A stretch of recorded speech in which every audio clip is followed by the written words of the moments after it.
Hello बच्चों, welcome back to Jitu भैया की हिंदी कक्षा में। तो आज के लेक्चर में हम लोग क्या पढ़ेंगे, द्विघात समीकरण जो पार्ट जो हम पढ़ रहे थे उसी को कंटिन्यू करेंगे। और इसमें आज का टॉपिक कौन सा रहेगा, द्विघात बहुपद का गुणनखंडन। तो लास्ट क्लास में हम लोगों ने कई सारे क्वेश्चन देखे थे, लगभग 15-16 क्वेश्चन देखे थे। तो वो क्वेश्चन की प्रैक्टिस थी। तो अभी जो कुछ और जो पॉइंट रह गए इस द्विघात समीकरण में उसको हम आगे बढ़ाते हैं। तो चलो बच्चों, आज का अपना क्लास स्टार्ट करते हैं। तो जो टॉपिक है वो पॉइंट नंबर 3.11 है। इसमें हम लोग को क्या पढ़ना है, द्विघात बहुपद का गुणनखंडन किसे कहते हैं। मान लीजिए द्विघात कोई बहुपद दे रखा है p of x a x square plus b x plus c. मान लीजिए यदि अल्फा जो है संगत द्विघात समीकरण पी ऑफ एक्स बराबर 0 का एक मूल हो। अल्फा मान लो इस समीकरण का एक मूल हो, ठीक है। तो पी ऑफ अल्फा बराबर हम लोग क्या लिख सकते हैं, 0 लिख सकते हैं। क्यों? क्योंकि अल्फा एक मूल है तो उस समीकरण को संतुष्ट भी करेगा। द्विघात समीकरण पी ऑफ एक्स बराबर 0 है, अगर इसमें अल्फा रख देंगे तो इस समीकरण को भी संतुष्ट करेगा। इसलिए हम लोग क्या लिख सकते हैं, पी ऑफ अल्फा बराबर 0 भी लिख सकते हैं।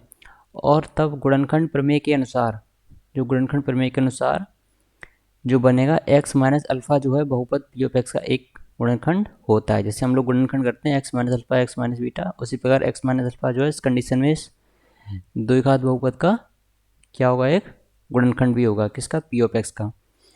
इस तरह यदि अल्फा और बीटा द्विघात समीकरण पी ऑफ एक्स बराबर 0 के मूल हों, मान लीजिए अल्फा और बीटा हैं दो, वो द्विघात समीकरण जो लिखा हुआ है पी ऑफ एक्स बराबर 0 और मूल हों, तो उससे गुणनखंड हम लोग कैसे ले सकते थे, x minus alpha into x minus beta, जो बहुपद पी ऑफ एक्स का एक गुणनखंड होता है, ठीक है। इसीलिए हम लोग पी ऑफ एक्स को क्या लिख सकते हैं, पी ऑफ एक्स बराबर के into x minus alpha into x minus beta. जो के होता है वो क्या होता है, एक नियतांक, मतलब एक शून्येतर अचर जो शून्य नहीं होता और अचर होता है, मतलब जिसकी वैल्यू फिक्स होती है, ठीक है। अतः जब इसकी तुलना जो इसके व्यापक रूप से करेंगे तो पी ऑफ एक्स को हम लोग क्या लिख सकते हैं, a x square plus b x plus c, ठीक है। इसको किसके बराबर लिख देंगे, k into x minus alpha into x minus beta. इसका पॉइंट दे रखा है जहां अभिन्न संबंध अर्थात s के सभी मानों के लिए लागू होने वाले संबंध को प्रकट करता है। ये समीकरण बन रहा है वो s के सभी मानों के लिए लागू होने वाले संबंध को प्रकट करता है, ठीक है। अब हम लोग क्या करेंगे, दोनों पक्षों में एक्स स्क्वायर के गुणांकों की तुलना करने पर जब तुलना करेंगे तो के बराबर क्या आ जाएगा, ए आ जाएगा। क्योंकि इसमें जब एक्स स्क्वायर का गुणांक बनेगा वो क्या बनेगा, के बनेगा। और इधर एक्स स्क्वायर का गुणांक कितना बन रहा है, ए बन रहा है, और दोनों बराबर में लिखे हैं तो के बराबर ए हो जाएगा, ठीक है। अतः पी ऑफ एक्स को हम लोग क्या लिख सकते हैं, के की वैल्यू, के की जगह हम लोग क्या रख देंगे, ए लिख देंगे। तो पी ऑफ एक्स बराबर क्या हो जाएगा, a into x minus alpha into x minus beta. इस प्रकार यदि अल्फा और बीटा द्विघात समीकरण जो दे रखा है ये इसके मूल हों तो द्विघात बहुपद a x square plus B A plus c का एक गुणनखंड क्या हो जाएगा, a into x minus alpha और एक्स माइनस बीटा के रूप में किया जा सकता है, क्या, गुणनखंड, ठीक है। किसका, इस द्विघात बहुपद का। कब? जब अल्फा और बीटा द्विघात समीकरण के एक दो मूल हों, ठीक है। अब दे रखा है नीचे, अब यदि बी स्क्वायर माइनस फोर इसी 0 से बड़ा हो, बी स्क्वायर माइनस फोर इसी क्या होता है, विविक्त कर, ठीक है। इसको कैसे दर्शाते हैं हम लोग, डी से। डी बराबर क्या होता है, बी स्क्वायर माइनस 4ac। अब इसमें कह रहा है अगर ये 0 से बड़ा हो तो द्विघात समीकरण के वास्तविक मूल क्या आ जाएंगे, एक तो अल्फा आ जाएगा प्लस प्लस चिन्ह लेने पर, और एक बीटा आ जाएगा। ये पिछली क्लास जैसा ही है बिल्कुल सेम, इसमें बस थोड़ा बहुत अंतर है, बिल्कुल ज़्यादा नहीं मिलेगा, सिर्फ अलग टर्म सुनने को मिल रहा है सिर्फ द्विघात बहुपद, बाकी सब वही सारी पिछले वाली कंडीशन है जो हम पहले पढ़ चुके हैं, ठीक है।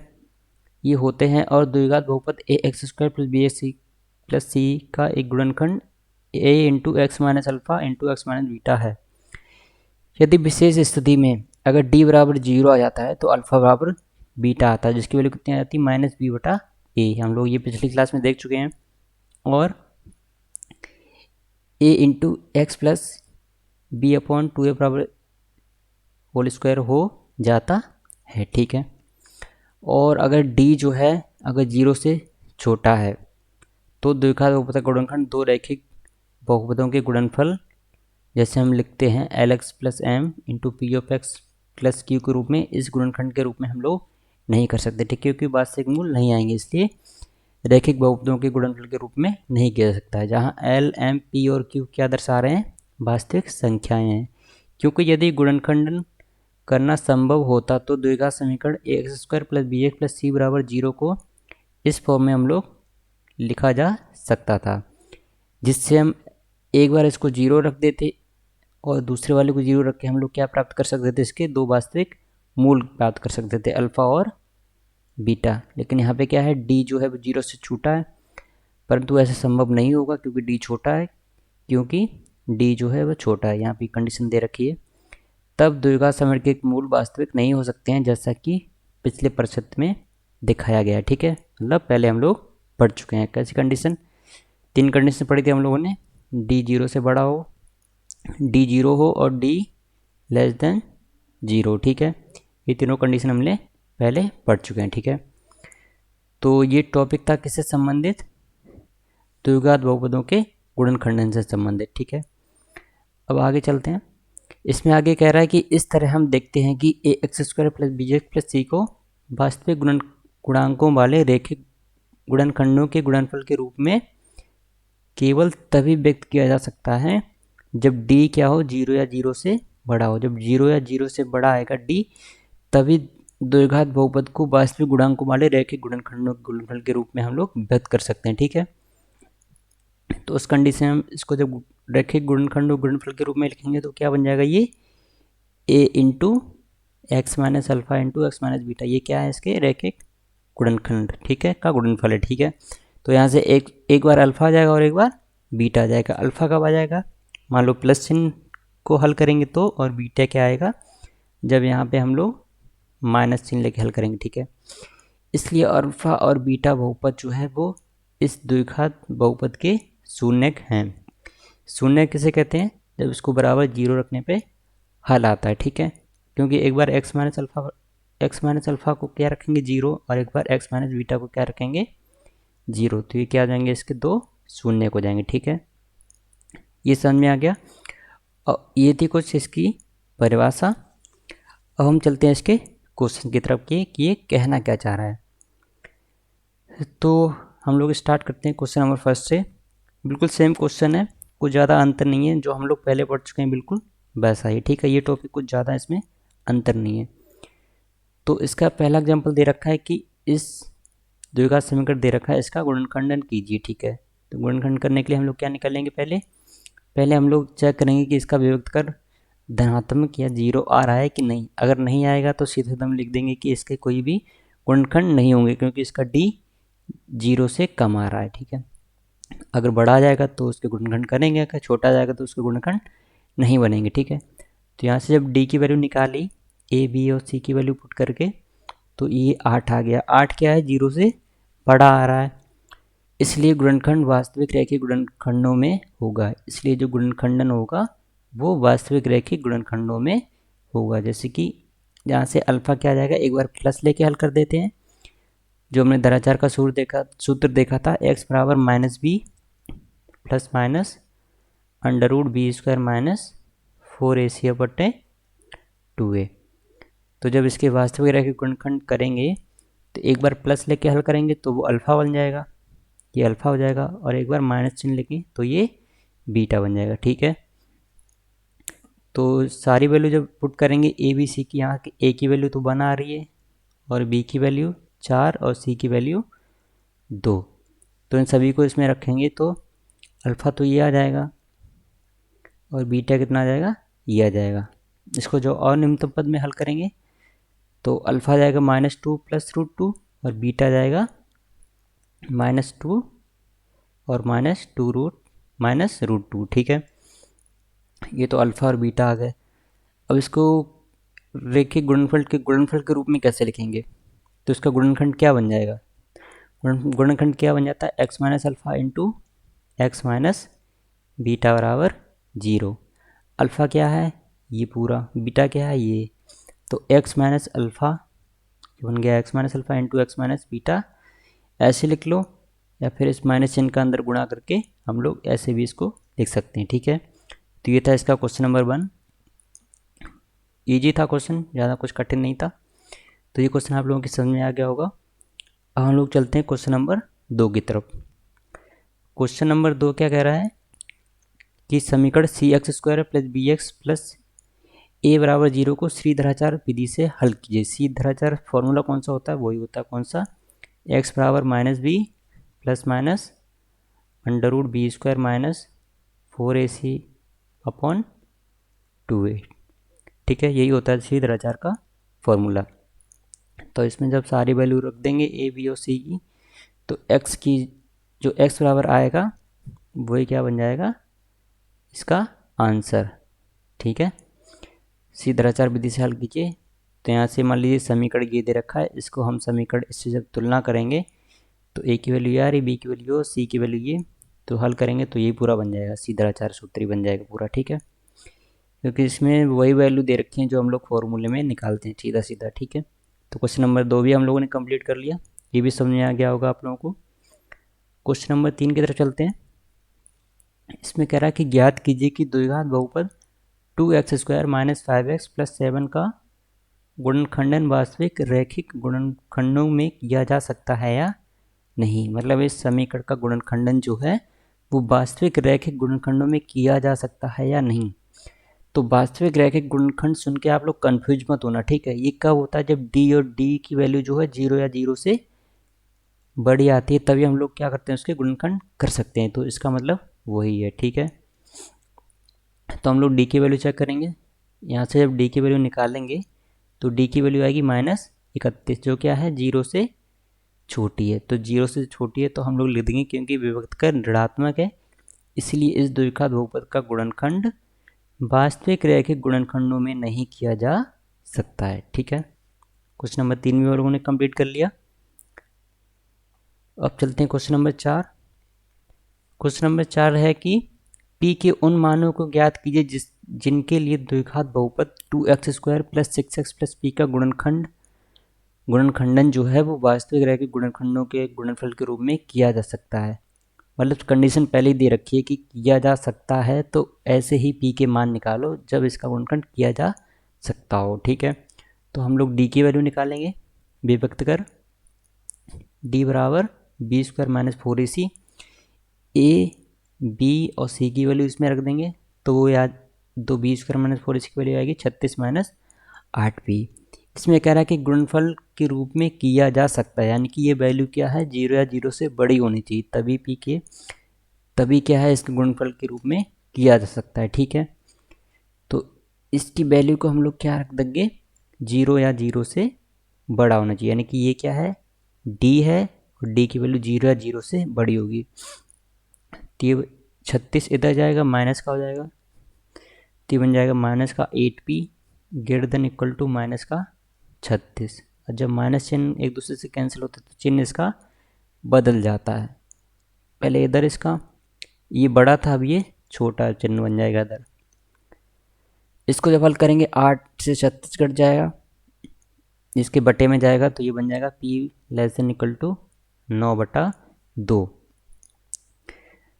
अतः वास्तविक संख्या समुच्चय, जो समुच्चय बनेगा p का वो क्या होना चाहिए 9/2 से कम या बराबर होना चाहिए। तो यही इसके मान प्राप्त होते हैं जिनके लिए दिए हुए द्विघात बहुपद का गुणनखंडन वास्तविक रैखिक गुणनखंडों के गुणनफल के रूप में किया जा सकता है। कब किया सकता है, जब p की value less than equal to 9/2 होगी, तभी इस द्विघात बहुपद का जो गुणनखंडन जो है वो वास्तविक रैखिक गुणनखंडों के गुणनफल के रूप में हम लोग कर सकते हैं। ठीक है, तो क्वेश्चन नंबर 4 थोड़ा इंपॉर्टेंट है, इसको स्टार मार्क कर लेना।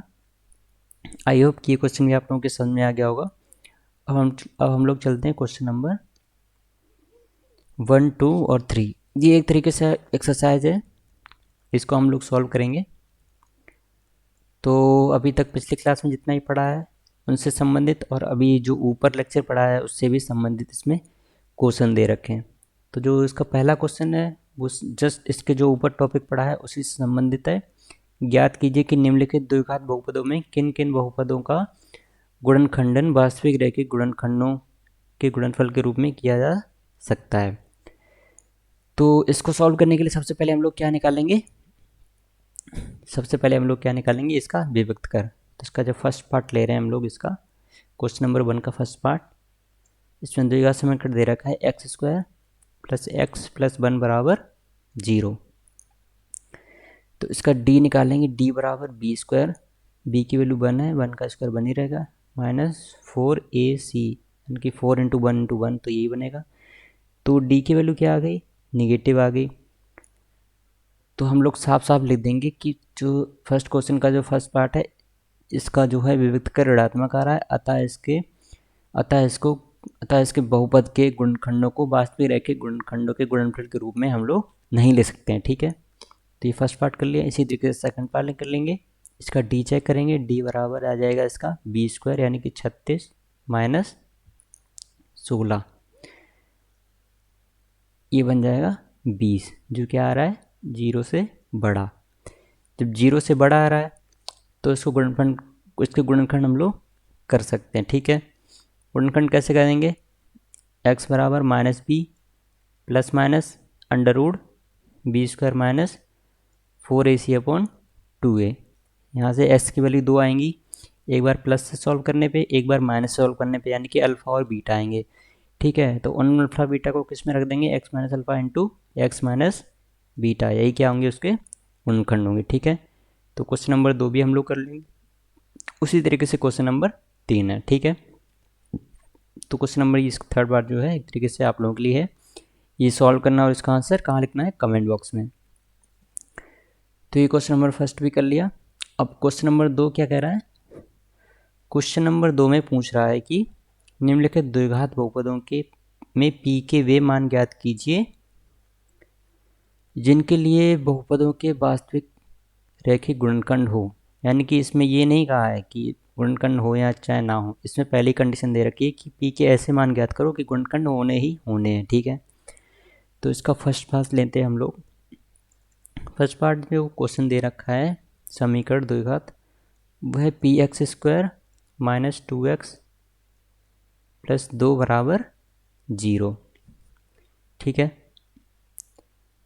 तो ये जो दे रखा है इसको हम लोग अब क्या निकालेंगे, इसका d निकालेंगे।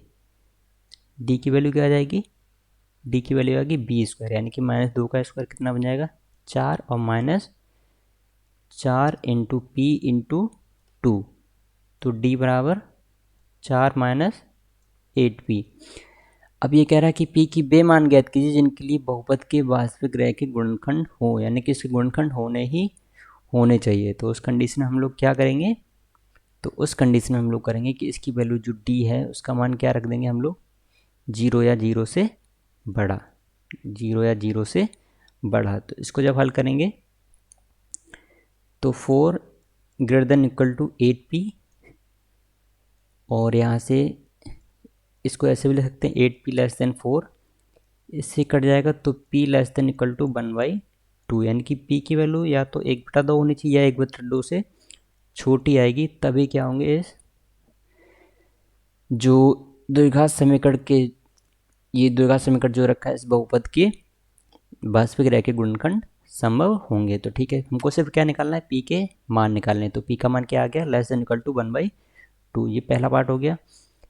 इसी तरीके से यहाँ पे x था, यहाँ पे सिर्फ u रख दिया है, तो कन्फ्यूज नहीं होना, सिर्फ d निकालना है और उससे p की वैल्यू निकालनी है। ठीक है, तो क्वेश्चन नंबर 2 भी कर लेना, बिल्कुल सेम है इस फर्स्ट की तरह, और इसका थर्ड पार्ट है ये भी बिल्कुल सेम है, और फोर्थ पार्ट है वो भी बिल्कुल सेम है। तो ठीक है, तो इसका एक बता दिया, बाकी सारे 3 आप लोगों को करने हैं क्योंकि बिल्कुल सेम क्वेश्चन है, सिर्फ डी निकाल के उसको क्या करना है आप लोगों को, पी की वैल्यू फाइंड करनी है। ठीक है, ये मैं आप लोगों को इसलिए देता हूँ प्रैक्टिस करने के लिए, क्योंकि सिर्फ जो अगर मेहनत कर रहा है सच में, वो जो मैं कह रहा हूँ ये प्रैक्टिस करनी, मतलब होमवर्क करना है ये क्वेश्चंस को, अगर जो मेहनत कर रहा है सही से वही सॉल्व करेगा। अब आप लोगों के ऊपर है, आप लोग मेहनत कर रहे हो या नहीं कर रहे हो, इसलिए मैं ये क्वेश्चन छोड़ देता हूँ, क्योंकि ये सब जैसे मैं एक बता देता हूँ, अगर मैं कह रहा हूँ ये सेम है तो मतलब वो बिल्कुल सेम तरीके से उसको हल करना पड़ेगा। ठीक है, तो ये क्वेश्चन नंबर 2 हम लोगों ने कर लिया। अब चलते हैं क्वेश्चन नंबर 3 की तरफ। क्वेश्चन नंबर 3 में कह रहा है कि निम्नलिखित द्विघात बहुपदों का गुणनखंडन कीजिए। तो इसमें हम लोग को क्या करना है, गुणनखंड करना है। गुणनखंड करने के लिए हम लोग क्या करेंगे, या तो सीधा आचार फॉर्मूला लगा लो, या तो सीधा सीधा अगर गुणनखंड करना है तो करना आता तो वो कर लो। जैसे x² माइनस 2x माइनस 8, यहाँ पे +2 है, इसे गुणनखंड करो। यहाँ पे 1 है, 1 का गुणा किस में करेंगे, 8 में करेंगे, तो कितना जाएगा 8। अब 8 के ऐसे फैक्टर करो कि माइनस करने पे 2 आ जाए, तो 4 दूनी 8। आप लोगों को मैंने बताया ही था क्या, कि अगर बीच में प्लस और लास्ट में माइनस आए तो बीच वाले कैसे फैक्टर करने पड़ते हैं कि माइनस करने पे ही बीच वाली संख्या बने, और अगर बीच में माइनस और लास्ट में प्लस आता है तो बीच वाली संख्या के ऐसे फैक्टर करने पड़ते हैं कि बीच वाली संख्या के प्लस करने पे ही बीच वाली संख्या बने। ठीक है, अगर ऐसे नहीं आते तो श्रीधराचार्य सूत्र से हल कर लो, उससे भी आंसर आ जाएगा। ठीक है, तो ये बन जाएगा x² plus 4x minus 2x minus 8। यहाँ से x कॉमन ले लेंगे, अंदर बचेगा x+4, यहाँ से -2 कॉमन लेंगे, अंदर बचेगा x+4। तो एक ब्रैकेट में बन जाएगा x+4 और एक ब्रैकेट में बन जाएगा x-2। ठीक है, यही क्या इसके गुणनखंड हो जाएंगे। ठीक है, यही हमको क्या करना था, फाइंड करना था। ठीक है, ये हो गया। इसी तरीके से दूसरा कर लेना। ठीक है, तो सबसे पहले एक बार आपको एक बात आपको याद रखनी है कि गुणनखंड करने से पहले इसका एक बार विभक्त कर जरूर चेक करें d की वैल्यू। तो इसका d जैसे चेक करते हैं तो d बराबर b² यानी कि 2 का square 4 minus 4 into 1 into minus 8, तो d बराबर 4 प्लस 32, तो d बराबर कितना आ जाएगा 36, जो क्या है बड़ा है 0 से, तो इसके इसीलिए इसके गुणनखंड हो गए, जो कि इसके मूल जो हैं वो क्या आएंगे, वास्तविक आएंगे। ठीक है, तो सभी के फैक्टर करने से पहले एक बार पहले उसका d चेक करना है, फिर उसके बाद क्या करना है, श्रीधराचार्य सूत्र से हल कर लो, या फिर सीधा अगर डायरेक्ट आता हो तो उससे भी सॉल्व कर सकते हैं। ठीक है, तो बिल्कुल इसी तरीके से करने हैं। जो पहला क्वेश्चन हम लोगों ने किया था ऊपर, ये जो फर्स्ट पार्ट था क्वेश्चन नंबर 1, इसमें जो किया था बिल्कुल वैसे ही क्वेश्चन नंबर 3 में करना है। तो इसका सेकेंड पार्ट, थर्ड ही बिल्कुल सेम है, फोर्थ ही बिल्कुल ऐसा ही करना है, फिफ्थ, सिक्स्थ, सेवन्थ और ये क्वेश्चन नंबर 8, इस सारे क्वेश्चन सेम है। सिर्फ मैंने एक बता दिया, डी पहले डी चेक करना है, फिर उसके बाद अगर सीधा सीधा आ रहा है निकालना, गुणनखंड करना, तो वैसे निकाल लो। अगर डी 0 से छोटा आ गया तो साफ साफ लिख देना कि इसके गुणनखंड संभव नहीं है। ठीक है, क्योंकि इसके मूल काल्पनिक आएंगे। अगर सिर्फ गुणनखंड पूछ रहा है तो अगर काल्पनिक भी आ रहा है तो आपको डी निकालना है, और अगर काल्पनिक मूलों के रूप में हमको लोग गुणनखंड लिखना है तो उस रूप में हम लोग लिख सकते हैं। ठीक है, यहाँ पे अगर गुणनखंड पूछा है, लेकिन काल्पनिक जो गुणनखंड जो होते हैं वो संभव नहीं होते हैं, इसलिए हम लोग क्वेश्चन में लिख देंगे कि इसके गुणनखंड संभव नहीं है। ठीक है, तो क्वेश्चन नंबर 3 भी कर लेना। तो यहाँ तक हमने कंप्लीट कर लिया क्वेश्चन नंबर 3 तक। अब आगे क्या चलते हैं हम लोग, आगे चलते हैं हम लोग क्वेश्चन नंबर कौन सा दे रखा था, अभी हम लोग कौन सा सॉल्व किया, ये हम लोगों ने एक्सरसाइज सॉल्व की। और लोग चलते हैं आगे, कुछ और भी इस चैप्टर से रिलेटेड थ्योरी है उसको चलते हैं, कंटिन्यू करते हैं। तो आगे जो थ्योरी दे रखी है वो है 3.12। इसमें हम लोगों को पढ़ना है कि द्विघात समीकरणों में सामान्य समीकरण, जिसको इंग्लिश में क्या बोलते हैं, equation reducible to quadric equation, यानी कि ऐसी इक्वेशन हमको रिड्यूस करनी है जो क्वाड्रिक इक्वेशन में बन जाए। मान लो कोई भी समीकरण दे रखी होती है, उसको हम लोगों ने किस में बदलना है, क्वाड्रिक इक्वेशन में, यानी कि x की घात 2 में बदलना है। तो यही कह रहा है कि इसमें कि कभी कभी हमें ऐसे समीकरण हल करने होते हैं जो देखने में द्विघात समीकरण नहीं होते हैं, पर जिनका उपयुक्त रूपांतरण करके यानी कि उनका ट्रांसफॉर्मेशन करके हम लोग द्विघात समीकरणों में सम्मानित यानी कि रिड्यूस किया जा सकता है। ऐसे समीकरणों को हम क्या कहते हैं, द्विघात समीकरणों में सामान्य यानी कि रिड्यूसिबल समीकरण कहते हैं। चलिए हम लोग कुछ इसके समीकरण के एग्जाम्पल देखते हैं।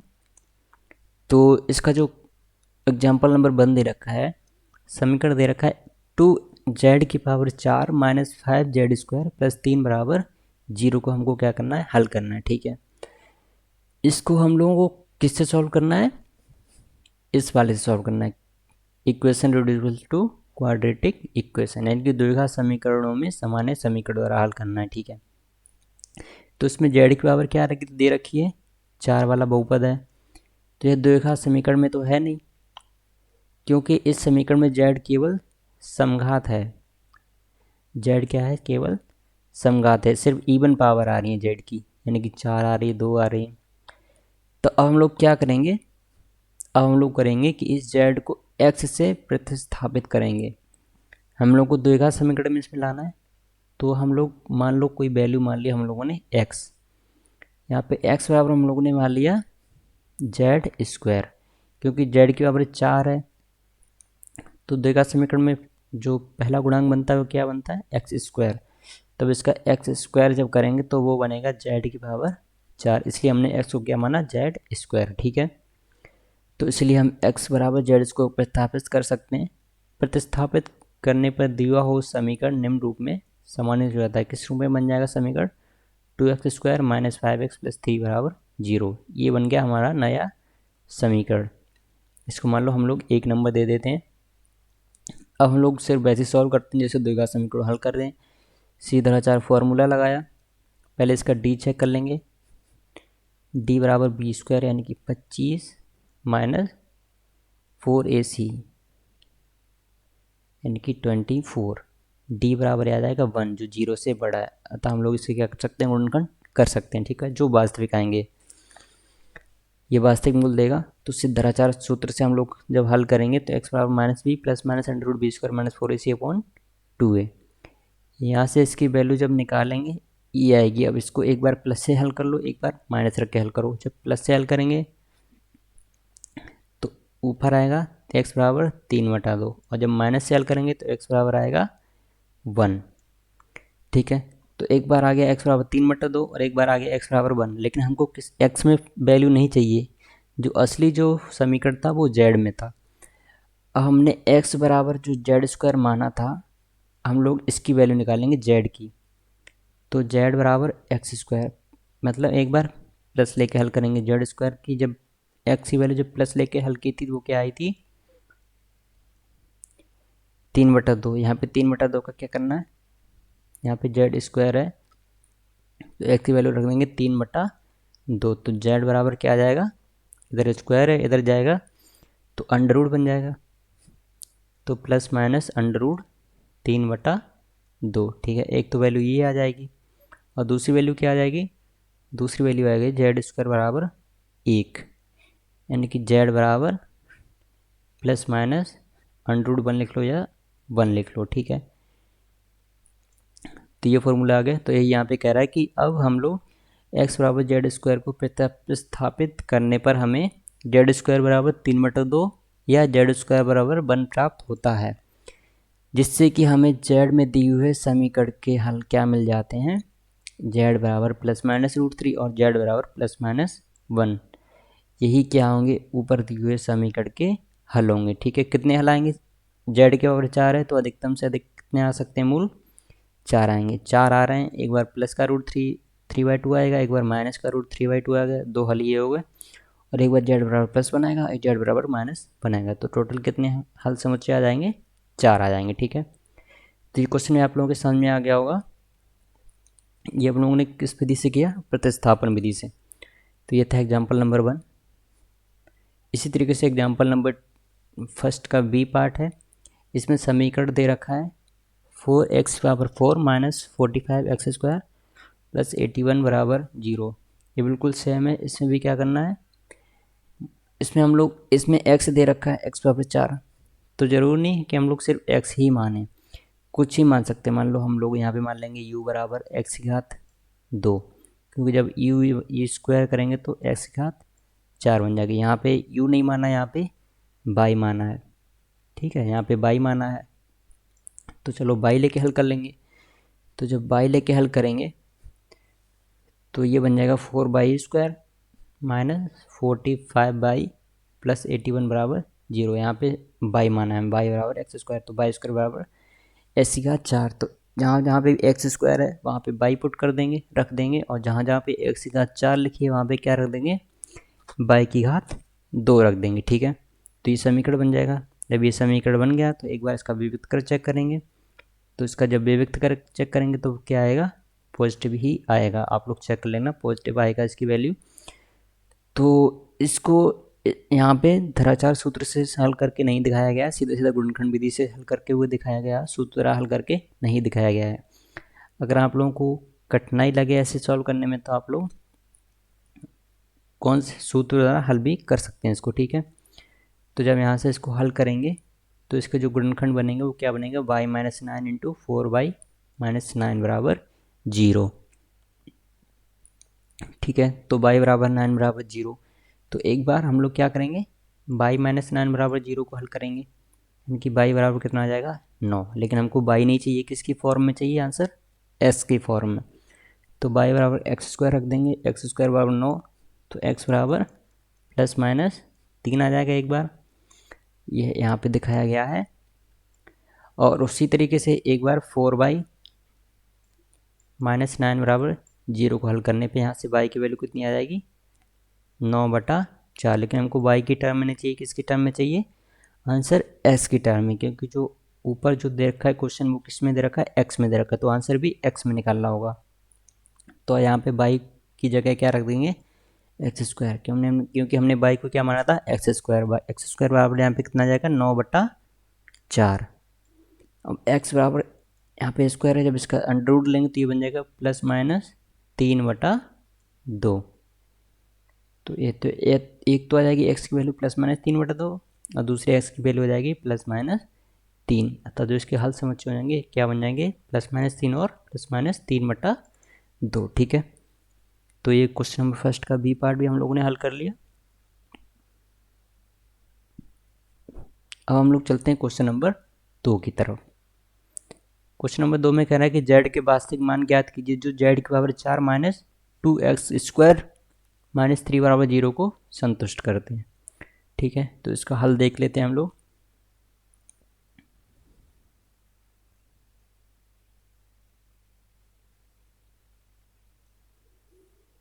तो इसका हल दे रखा है, ये भी क्या दे रखा है, z की पावर 4 में, ये जो समीकरण दे रखा है वो z की पावर 4 में दे रखा है, यानी कि 4 घात का समीकरण दे रखा है। तो इसको भी हम लोग प्रतिस्थापन विधि से हल करेंगे। तो हम लोग मान लें कि x बराबर z की घात 2 है, यहाँ पे x बराबर z की घात 2 पे स्थापित करने पे हम लोग पिछले क्वेश्चन की तरह इसको प्रतिस्थापित करके हम लोग द्विघात समीकरण बना लेंगे। तो द्विघात समीकरण में क्या बन जाएगा, X square minus 2x minus 3 बराबर 0 प्राप्त होगा, ठीक है। अब इसके गुणनखंड कर देंगे, जब दोनों जगह माइनस होता है तो माइनस करने पे ऐसी संख्या बनाओ कि बीच वाली संख्या माइनस करने पे बने, ठीक है। तो यहाँ पे जब गुणनखंड बनेंगे तो एक ब्रैकेट में आ जाएगा, चलिए इसके गुणनखंड करके दिखा दे रहे हैं हम लोगों को, x square minus 2x minus 3, यहाँ पे गुणा में 1 है, यहाँ पे 3 है, 3 कैसे फैक्टर करोगे माइनस करने पे 2 आ जाए, 3 एकम 3, यानी कि x square minus 3 minus 1 into x minus 3। तो x square minus 3x plus x minus 3 बराबर 0, यही हमको निकालना था। जो हमने इसके गुणनखंड किए हैं इसके जो, तो बिल्कुल सेम यहीं पे आ जा रहा है। अब इसमें जो कॉमन लेंगे तो एक ब्रैकेट में आ जाएगा x माइनस 3 और दूसरे ब्रैकेट में आ जाएगा x प्लस 1।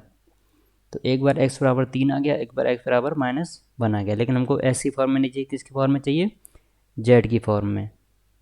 तो x बराबर जेड स्क्वायर लिया था हम लोगों ने, तो जेड स्क्वायर बराबर एक बार 3 हो जाएगा तो एक बार जेड स्क्वायर बराबर माइनस 1 हो जाएगा। जेड स्क्वायर बराबर 3 आएगा तो जेड बराबर प्लस माइनस एक बार √3 बन जाएगा।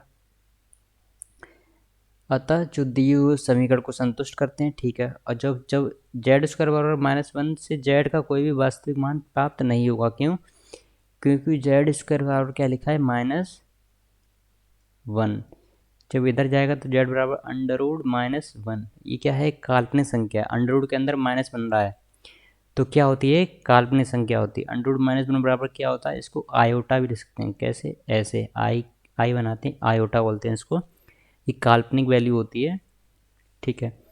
तो जब काल्पनिक मान है तो इसका कोई वास्तविक मान प्राप्त नहीं होगा।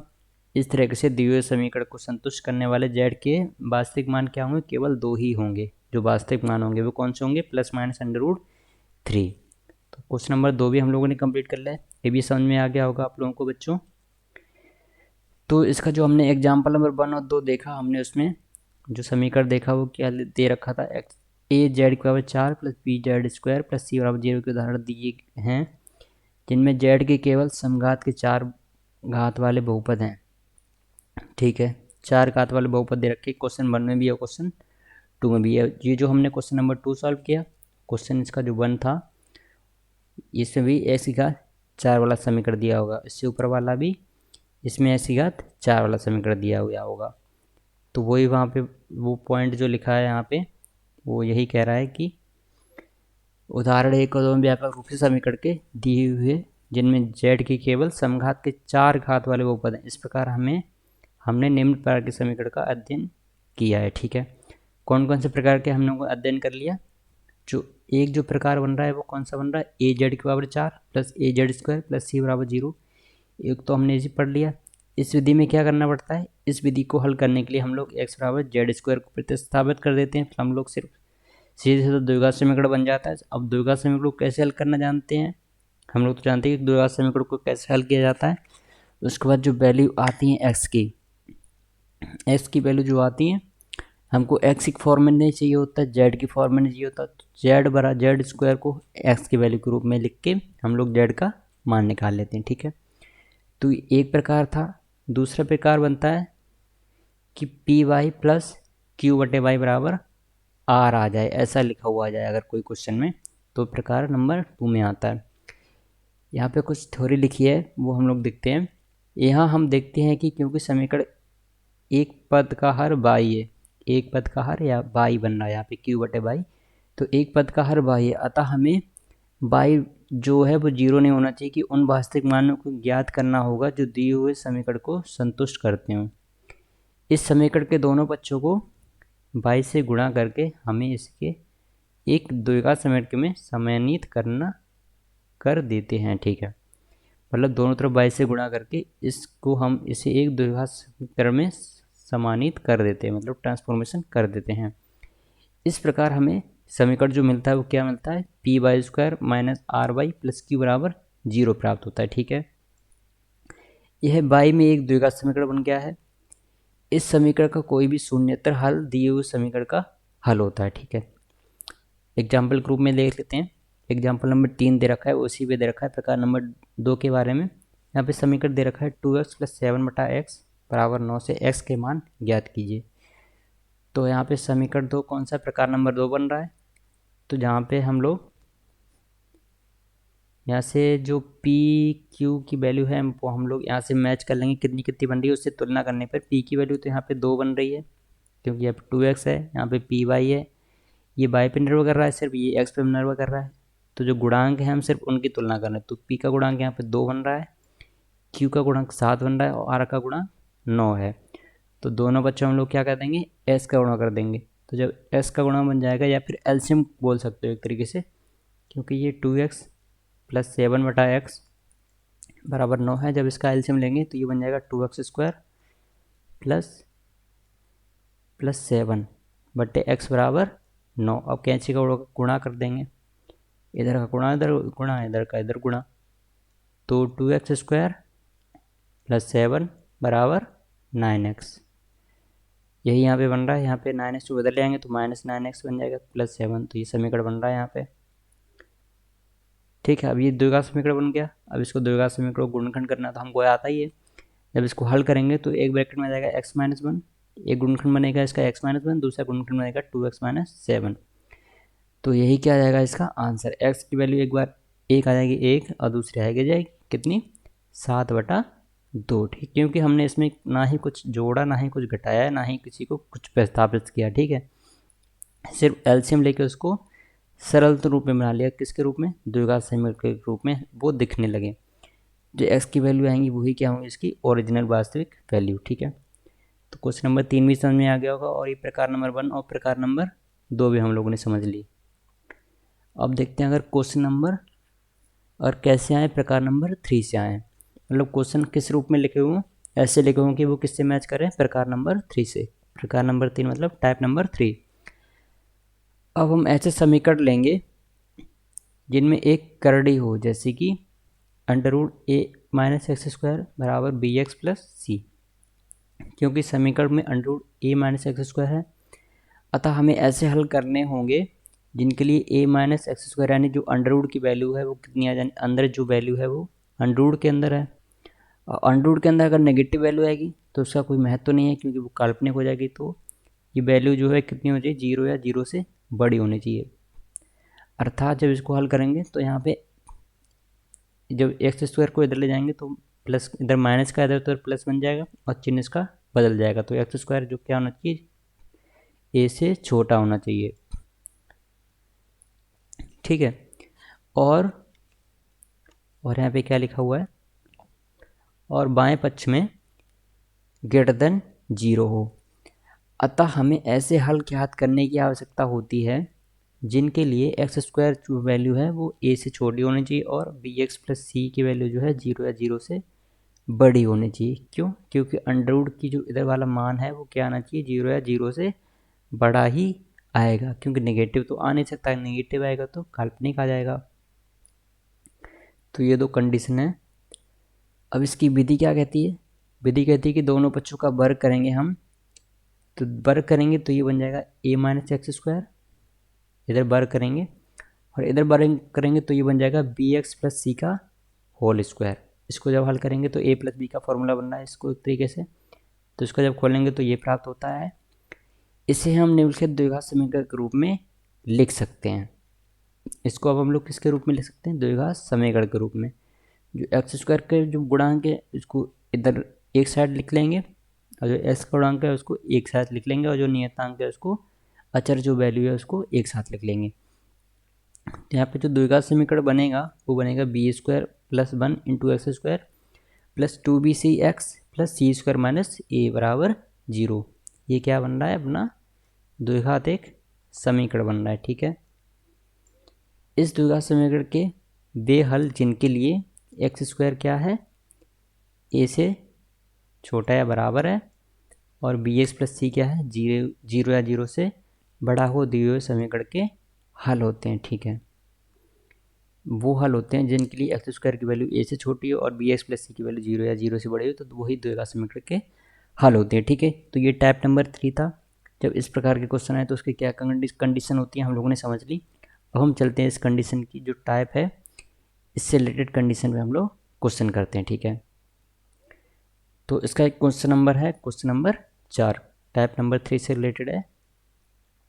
टाइप नंबर 3 से रिलेटेड है, बिल्कुल वैसे ही लिखा है, under root 25 minus X square बराबर एक्स माइनस 1। तो हल कैसे कर लेंगे, कैसे करेंगे हल, क्वेश्चन में क्या बोला था, पहले दोनों तरफ वर्ग करेंगे। तो पहले हम लोग कंडीशन लिख लेते हैं। इस हाल में हम लोग ज्ञात करते हैं जिसके लिए 25 माइनस एक्स स्क्वायर 0 या 0 से बड़ा होना चाहिए, ये एक कंडीशन हम लोगों ने बना ली, और एक्स माइनस 1 0 या 0 से बड़ा होना चाहिए। एक्स माइनस 1 क्या होती है, एक कंडीशन ये भी होगी। ठीक है, जब 25 minus X square greater than equal to 0, इसको कैसे लिख लेंगे हम लोग, एक्स स्क्वायर जो लेस देन इक्वल टू 25 आ जाएगा। और दूसरी कंडीशन बनेगी X minus 1 greater than equal to 0 होना भी आवश्यक है। ठीक है, ये दो कंडीशन बन गई। यहाँ से ये आ जाएगा X greater than equal to 1। तो एक्स की वैल्यू क्या आ जाएगी, एक तो एक्स की value greater than equal to 1 आ रही है और दूसरी एक्स की वैल्यू यहाँ से कितनी आ रही है, एक्स की वैल्यू कितनी आ जाएगी, लेस देन इक्वल टू 5। ठीक है, जब इसका वर्गमूल लेंगे तो ये 5 आ जाएगा। तो एक्स की वैल्यू एक तो एक से बड़ी आ रही है, किससे बड़ी आ रही है, ग्रेटर देन इक्वल टू 1। ठीक है, और लेस देन इक्वल टू कितनी आ रही है, 5, यानी कि एक्स की value greater than equal to 1 आ रही है और लेस देन इक्वल टू 5 आ रही है। तो इसे इस प्रकार भी हम लोग लिख सकते हैं एक तरीके से डोमेन बना के। ठीक है, तो ये इतना लिख लिया। अब लोग क्या करेंगे, दोनों पक्षों में वर्ग करेंगे। दोनों पक्षों में वर्ग करने पर एक तो ये समीकरण बन जाएगा, ये वाला, क्योंकि इधर तो बन जाएगा 25 माइनस एक्स स्क्वायर और इधर बनेगा एक्स माइनस 1 का होल स्क्वायर। इसको खोलेंगे तो द्विघात समीकरण बनेगा ए माइनस बी का होल स्क्वायर, फॉर्मूला बन के। अब इसको हम लोग निम्नलिखित रूप में हल कर सकते हैं। कैसे, जो एक्स स्क्वायर है उसको जोड़ लो एक तरफ, तो ये बन जाएगा 2x square minus 2x minus 24। इसको जब हल करेंगे तो ये इस फॉर्म में बन जाएगा। इसको समीकरण 1 नंबर दे देते हैं। इसको जब और हल करेंगे तो ये इस प्रकार बन जाएगा।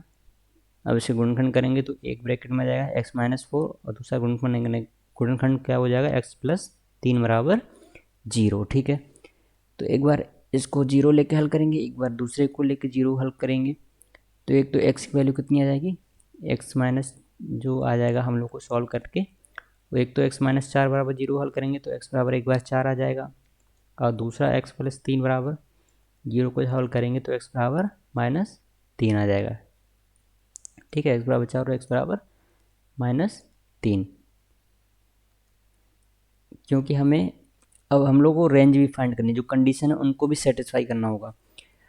एक्स की वैल्यू इतनी तो आ गई, लेकिन अब हम लोग कंडीशन क्या दे रखी थी, दो कंडीशन जो हमने मैच की, उसमें एक्स की वैल्यू कहाँ तक सिर्फ हम लोगों को लेनी है जो सेटिस्फाई करेगी। एक्स की वैल्यू कहाँ से कहाँ तक जो वेरी कर रही है, 1 से लेके 5 के परसेंट में हल ज्ञात करना है सिर्फ हमको। कंडीशन पहले मैच करनी है फाइनल आंसर से पहले। तो हम लोगों को एक तो x बराबर 4 आ रहा है हल, और एक x बराबर -3 हल आ रहा है, लेकिन जो कंडीशन कह रही है वो क्या कह रही है कि x की वैल्यू 1 और 5 के सिर्फ बीच होनी चाहिए, जो कंडीशन मैच हो रही है। इसमें कौन कौन सी कंडीशन हम लोगों की मैच हो रही है कि x बराबर 3 आएगा, नहीं, क्योंकि ये नेगेटिव है, जबकि हमको x की वैल्यू सिर्फ पॉजिटिव में चाहिए 1 से और 5 तक। तो सिर्फ x बराबर 4 जो है वो इस समीकरण को हल बनाया, क्योंकि यही समीकरण के संतुष्ट कर रहा है, उसी कंडीशन को मैच कर रहा है। ठीक है, तो क्वेश्चन नंबर 4 अच्छा क्वेश्चन है, इसको स्टार मार्क कर लो। ये आप लोगों को इसको एक बार खुद से प्रैक्टिस करनी है, और एक बार इसका आंसर जो है आप लोगों को फिर से मैच करना है अपने खुद से लगा के। ठीक है, और तरीके से वैल्यू आप लोग यहाँ पे चेंज करके इस क्वेश्चन को अलग अलग तरीके से प्रैक्टिस करने के लिए सॉल्व कर सकते हो। ठीक है, तो क्वेश्चन नंबर 4 हम लोगों ने सॉल्व कर लिया। अब क्वेश्चन नंबर 5 की तरफ चलते हैं। क्वेश्चन नंबर 5 कह रहा है कि समीकरण ए बी टाइप नंबर 3 से है, जैसे हम लोगों ने पहले किया है बिल्कुल वैसा ही है। यहाँ पे भी क्या करेंगे, पहले कंडीशन मैच करेंगे। कंडीशन क्या कि 13 minus X square greater then 0 होना चाहिए, ग्रेटर देन इक्वल टू 0। तो यहाँ से एक्स स्क्वायर क्या हो जाएगा, लेस देन इक्वल टू 13। एक तो कंडीशन ये बन जाएगी, यहाँ पे ये दिखाया गया है, एक तो कंडीशन ये बन गई। और दूसरी कंडीशन क्या बनेगी, x plus 5 greater than equal to 0 होना चाहिए, दूसरी कंडीशन ये बन गई। पहले तो कंडीशन बनानी, फिर क्या करना है, वर्क करना है। जब वर्क करेंगे तो एक तो ये बन जाएगा, और उधर द्विघात समीकरण का ये यानी कि x प्लस 5 का होल स्क्वायर बनेगा, उसको जब खोलेंगे तो ये बन जाएगा X square plus 10x plus 25 प्राप्त होगा। ठीक है, अब इस द्विघात समीकरण को हल करेंगे तो ये बन जाएगा। अब इसको 2 कॉमन लेके 0 की तरफ भेज देंगे तो ये बन जाएगा X square plus 5x plus 6 बराबर 0। अब इसको जब हल करेंगे तो इसके निम्नतम पद आएंगे, तो इसका गुणनखंड क्या बन जाएगा, x प्लस 3 और x प्लस 2। तो एक तो x वैल्यू आएगी -3 और एक बार x वैल्यू आएगी -2। अब हम लोग कंडीशन सेटिस्फाई करेंगे कि कंडीशन इसकी सेटिस्फाई कर रहे हैं कि नहीं। तो समीकरण के दो मूल आ गए, एक तो x बराबर -3 आ गया और दूसरा x बराबर -2 आ गया, क्योंकि दोनों मूल प्रतिबंध 1 और 2 को संतुष्ट करते हैं, संतुष्ट कर रहे हैं दोनों वैल्यू। यहाँ पे दोनों वैल्यू जो है संतुष्ट कर रही है, यानी कि x की वैल्यू यहाँ से ग्रेटर देन इक्वल टू -5 होना चाहिए। x की वैल्यू क्या -5 से बड़ी है, दोनों कंडीशनों में। यहाँ पे -2 आ रही है, -3, जो दोनों कंडीशन एक कंडीशन को तो मैच कर रही है, यानी कि x की वैल्यू -5 से बड़ी आ रही। ठीक है, दूसरी कंडीशन कह रही है कि एक्स स्क्वायर की वैल्यू जो है लेस देन इक्वल टू √13 होना चाहिए, लेस देन इक्वल टू √13 होने की, यानी कि √13 से छोटी होनी। √13 का मान कितना होता है, यानी कि ये बन जाएगा एक्स स्क्वायर की वैल्यू, एक्स की value less than equal to √13 बन जाएगा। यहाँ पे अगर इसको हल करेंगे तो √13 लगभग जैसे 4 चौको तो 16 होता है, तो 4 से कम ही बनेगा। तो ठीक है, क्या 4 से ये संख्या छोटी आ रही हैं, हाँ छोटी आ रही हैं। ये मतलब पॉजिटिव में आएगी कोई संख्या और ये नेगेटिव में आ रही, तो हाला है मतलब दिख ही रहा है दूर दूर से कि ये नेगेटिव आ रही तो छोटी ही आ रही है, अतः दोनों कंडीशनों को सेटिस्फाई कर रहा है, इसलिए दोनों ही हल उस द्विघात समीकरण के होंगे। अतः द्विघात समीकरण के हल क्या आ जाएंगे, x बराबर -3 और x दोनों ही इस समीकरण के हल हो जाएंगे। ठीक है, तो क्वेश्चन नंबर 5 भी इंपॉर्टेंट है, इसको भी स्टार मार्क कर लो। तो ये क्वेश्चन में आप लोगों को समझ में आ गया होगा अच्छी तरीके से। अब चलते हैं टाइप नंबर 4 की तरफ। तो टाइप नंबर 4 में क्या दे रखा है, टाइप नंबर 4 में कह रहा है कि अब हम ऐसे समीकरण लेंगे जिनमें 2 करण यानी कि जिसमें 2 अंडर रूट आए। अर्थात हम जैसे इसमें दो अंडर रूट आ रहे हैं, एक तो इस तरीके से बन सकता है, दूसरा इस तरीके से बनता है, या तो बीच में प्लस आ जाए या फिर माइनस आए। इसे हम ऐसे हल ज्ञात करने होंगे जिसके लिए जो अंडर रूट के अंदर जो वैल्यू है वो ग्रेटर देन इक्वल टू 0 आना चाहिए। अतः निम्नलिखित रास्तों से हम लोग हल कर सकते हैं। नीचे कुछ एग्जाम्पल दे रखे हैं इसके, वो हम लोग देखते हैं। जैसे इसका एग्जाम्पल नंबर 6 दे रखा है, जिसमें अंडर रूट ये टाइप नंबर 4 से मैच कर रहा है, बिल्कुल टाइप नंबर 4।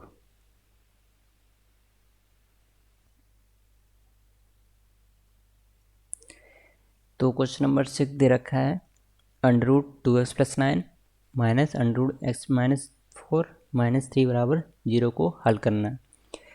तो इसकी दो कंडीशन बनेंगी, एक तो ये वाला अंडर रूट 0 से 0 है, 0 या 0 से बड़ा होना चाहिए, या तो एक ये वाला अंडर रूट की वैल्यू जो है 0 या 0 से बड़ी होनी चाहिए थी। ठीक है, दो कंडीशन तो ये बन गई। तो इसको हल करेंगे तो -3 को इधर ले जाएंगे, और इस वाले अंडर रूट को भी इधर लेके हम लोग क्या करेंगे, दोनों बच्चों में वर्ग कर देंगे, दोनों तरफ स्क्वायर कर देंगे। ठीक है, तो ये तो बन जाएगा a प्लस बी का होल स्क्वायर का फॉर्मूला, और इधर ये स्क्वायर स्क्वायर हो जाएगा, तो ये तो खुल के 2x प्लस 9 बन जाएगा, तो इसका स्क्वायर बन के ये वाला पार्ट बन जाएगा। यहाँ पे प्लस 9 को इधर ले जाएंगे, यानी कि ये 9 और ये 9 कट जाएंगे दोनों आपस में, तो ये हो जाएगा, अगली जो स्टेप है ये होगी। तो उसके आगे जो है इधर x ले आएंगे, तो 2x माइनस एक्स बन के कितना बना लेगा, x, और इधर माइनस का 4 इधर लेके प्लस का 4 बना के ये कंडीशन हो जाएगी। अब हम लोग फिर से वर्क करेंगे अंडर रूट को दूर करने के लिए। जो अंडर रूट पार्ट बन रहा है उसको दूर करने के लिए हम लोग ज़्यादातर क्या करते हैं, वर्क करते हैं। ठीक है, ताकि वो अंडर रूट गायब हो जाए। जब दोनों तरफ वर्क करेंगे तो ये वाली इक्वेशन बन के आएगी। इसको जब और निम्नतम पद में हल करेंगे, द्विघात समीकरण के रूप में बनाएंगे, तो ये स्टेप बन के आ जाएगी। अब ये आएगी बन के, अब इसके जो भी घट रहा है या जो भी जोड़ रहा है उसको जोड़ के जो अपना फाइनल द्विघात समीकरण बनेगा वो ये बनेगा। इसके फैक्टर क्या हो जाएंगे, 20 और 8 हो जाएंगे। ठीक है, जो क्या बनेंगे, प्लस करने पे बनेंगे, यानी कि 160 के ऐसे फैक्टर करो कि प्लस करने पे 28 बन जाए।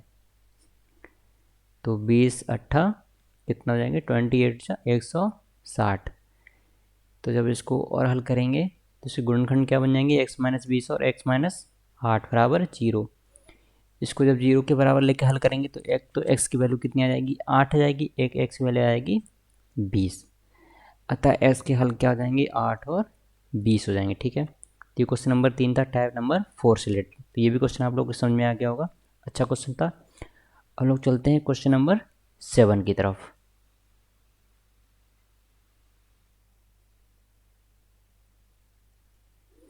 तो क्वेश्चन नंबर 7 में हम लोग को क्या करना है, क्या कह रहा है क्वेश्चन नंबर 7 कि y के लिए हल कीजिए।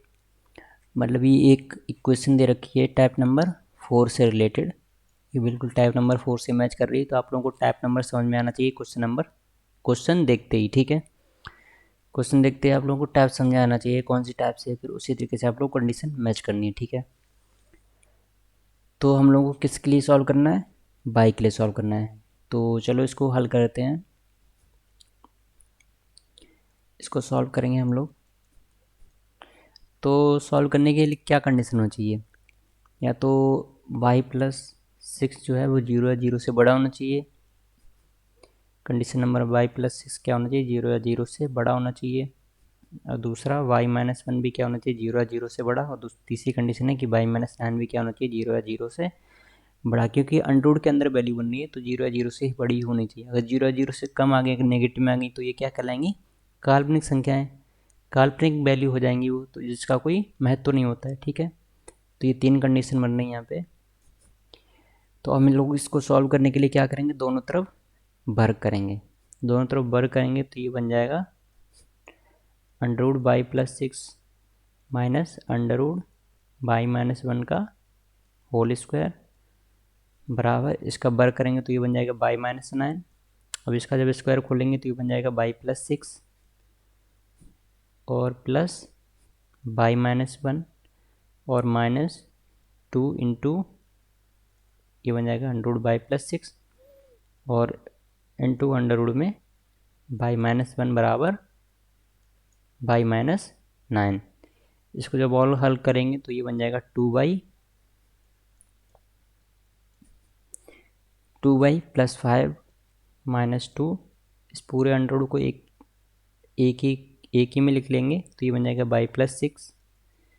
इसकी मल्टीप्लाई हो जाएगा तो एक ही अंडर रूट में आ जाएगा बाई माइनस 1 बराबर बाई माइनस 9।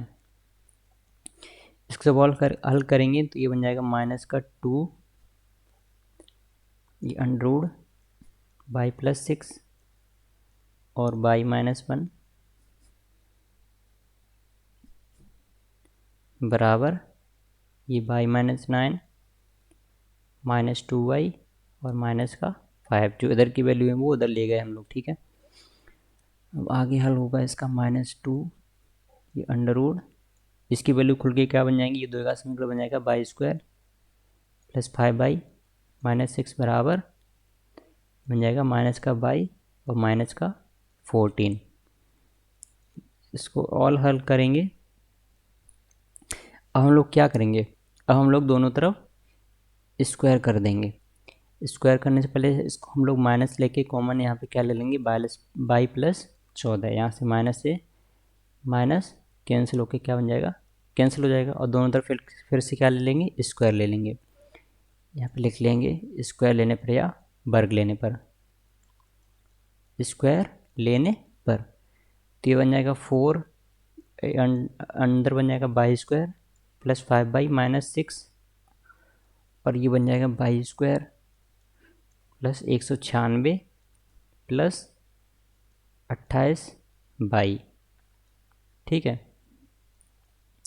इसको और हल करेंगे तो ये बन जाएगा 4 बाई स्क्वायर प्लस 20 माइनस का 24 माइनस का बाई स्क्वायर माइनस का 28 माइनस का 196 बराबर 0। ये बन गया। अब इसको और हल करेंगे आगे, तो जब इसमें से घटाएंगे कुछ घटेगा कुछ जुड़ेगा तो अपना जो फाइनल द्विघात समीकरण निकल के आएगा वो आएगा 3y square minus 8y minus का 220 बराबर 0। अब इसमें क्या लगा लें हम लोग, श्रीधराचार्य सूत्र का फॉर्मूला लगाएंगे y के मान निकालने के लिए। तो y बराबर minus B plus minus under root B square minus 4ac वो होता है। तो सीधा हम वैल्यू पुट कर रहे हैं माइनस बी यानी कि minus minus into 8 plus minus under root B square minus 4ac यानी कि माइनस 8 का स्क्वायर, यहाँ पे माइनस 4 इंटू 3 इंटू माइनस का 220 और इसके बटे में क्या आ जाएगा 2a यानी कि 2 इंटू 3। इसको और कैसे हल कर लेंगे, इसको जब और हल करेंगे तो ये बन जाएगा 8 प्लस माइनस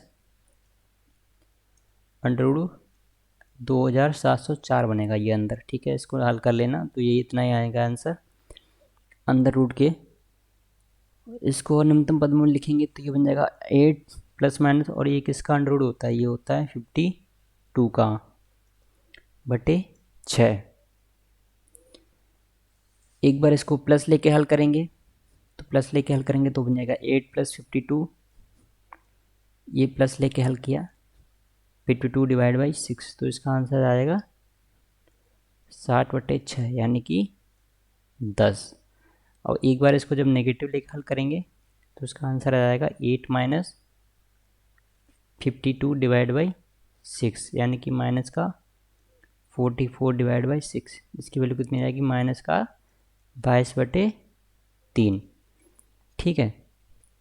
तो जो हल समुच्चय बन रहा है वो कितना बन रहा है, हल समुच्चय की वैल्यू कितनी आ रही है, 2 आ रही है। कितनी कितनी, एक तो 10 और दूसरी माइनस 22/3, ठीक है। यही क्या है अपना, यही क्या आ गया अपना आंसर, यानी कि y की वैल्यू जो हम लोगों को क्वेश्चन में पूछी गई थी, ठीक है। ये क्या आ जाएंगी y की वैल्यू, ठीक है। ये क्वेश्चन आप लोगों को समझ में आ गया, अच्छा क्वेश्चन था काफ़ी। इसको आप लोगों से एक बार फिर से लगाना है, इसको स्टार मार्क कर लो, अच्छा क्वेश्चन है।